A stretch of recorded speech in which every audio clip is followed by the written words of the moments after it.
Hi, I'm Ritchie. I'm a printmaker and I make copper plate etchings like this copy of a Rembrandt etching, prints out like this, or my own plates that goes into a print that looks like this. But some time back I started making etching presses and I began decorating them with badges. And I'm going to show you in the next few minutes how I make those badges. A lot has changed since 2016 when I made that video. Now we're making a new plate for the Printmaking Teachers in a box. It will be printed in Talio, it will be etched, but it may not be suitable for children. But we'll see.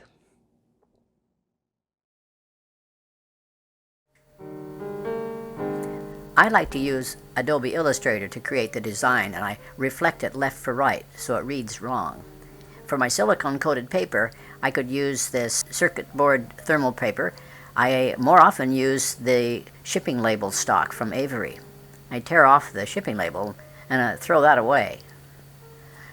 Now I have a sheet of silicone-coated paper, and that's the side I'll print on. It's a shiny side. My printer is an HP laser printer, black and white only, and is set for its heaviest tone.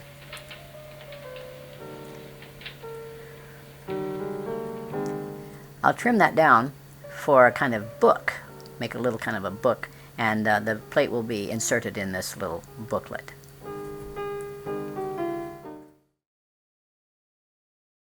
The second step is to cut and deburr the metal.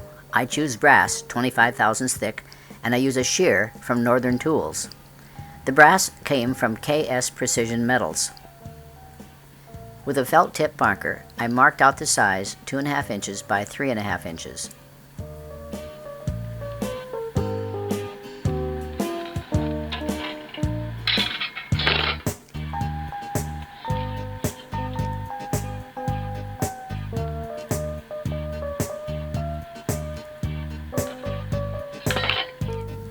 Cutting leaves a burr along the edge.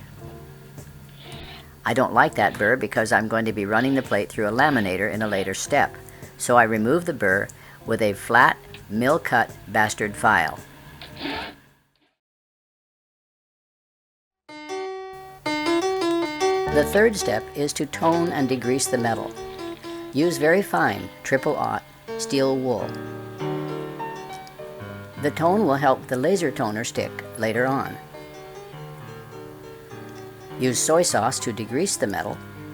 Soy sauce has enough acetic acid and salt in it to remove any traces of grease, fingerprints, or other residue from the metal.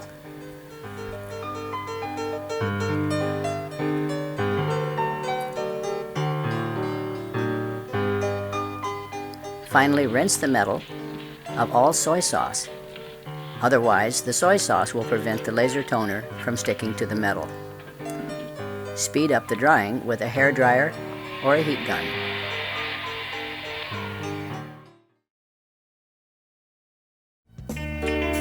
In the fourth step, an office laminator set to its highest temperature can be used to transfer the laser toner from the silicone-coated paper to the degreased metal plate. It takes several passes through the laminator to get the metal hot enough for a good bond between the laser toner and the metal. The video is speeded up.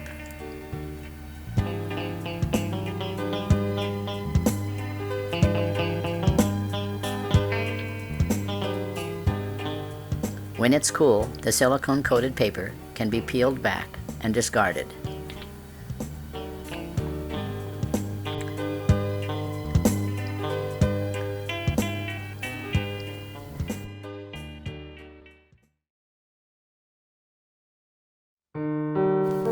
In the fifth step, fuse the toner to the metal with either a toaster oven or a hot plate turned on its highest temperature. Hold the metal plate about 1/4 inch above the coil.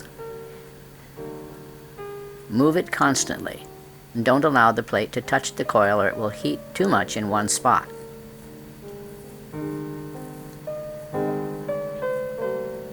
It takes about 1 minute to 2 minutes to get the effect of a dull gloss finish compared to the original eggshell-like finish. After up to 2 minutes, a little smoke might appear, and then it's time to take it off the burner and cool it. Study the image for flaws that can be touched up in the next step.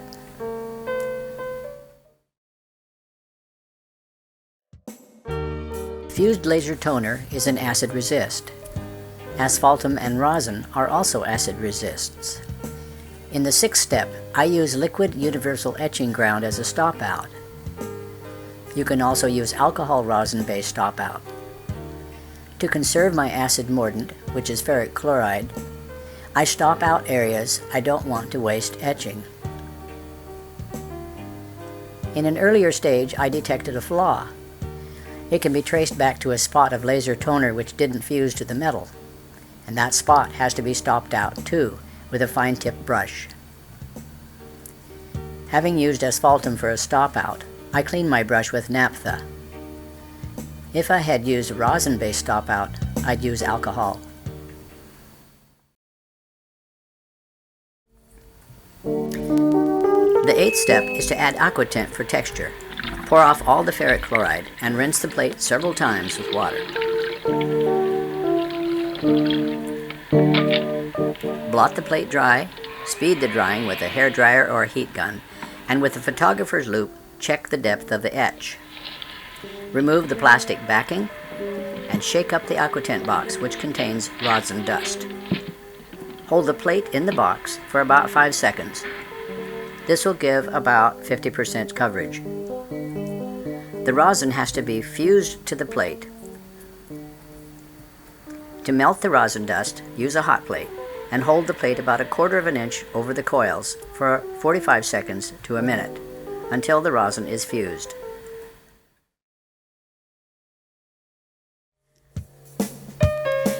In the 9th step, I etch the plate a second time for the aquatint. I protect the back with plastic shipping tape. Suspend the plate in the etching tray. Immerse it in ferric chloride for about 20 minutes. Then I pour off the ferric chloride. Rinse the plate in plenty of water. And then, with a photographer's loupe and a raking light, I can see the texture left by the dots of rosin. I clean the plate with lacquer thinner under lots of ventilation for safety, and remove all the laser toner and stop outs, and I buff the plate on a buffing wheel. Now I can mark it, ready for cutting it apart to make the badges.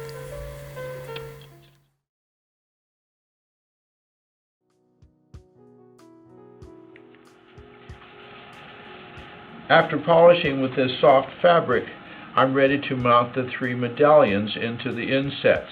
But first I have to scrape out any wax or oils because I'm using 2-part epoxy glue, and you can't have any wax or oily material left in the wood.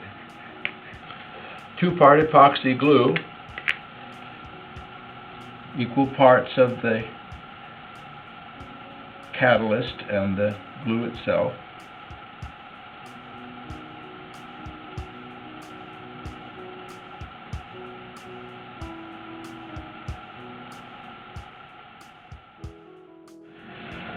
That completes the process. Now they're ready to assemble.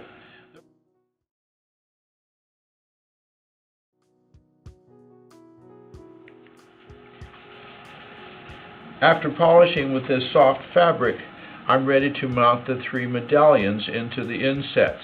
But first I have to scrape out any wax or oils because I'm using 2-part epoxy glue, and you can't have any wax or oily material left in the wood.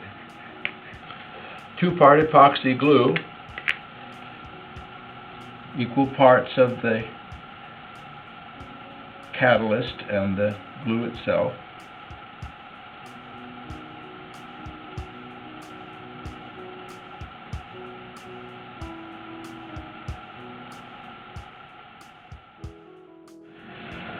That completes the process. Now they're ready to assemble.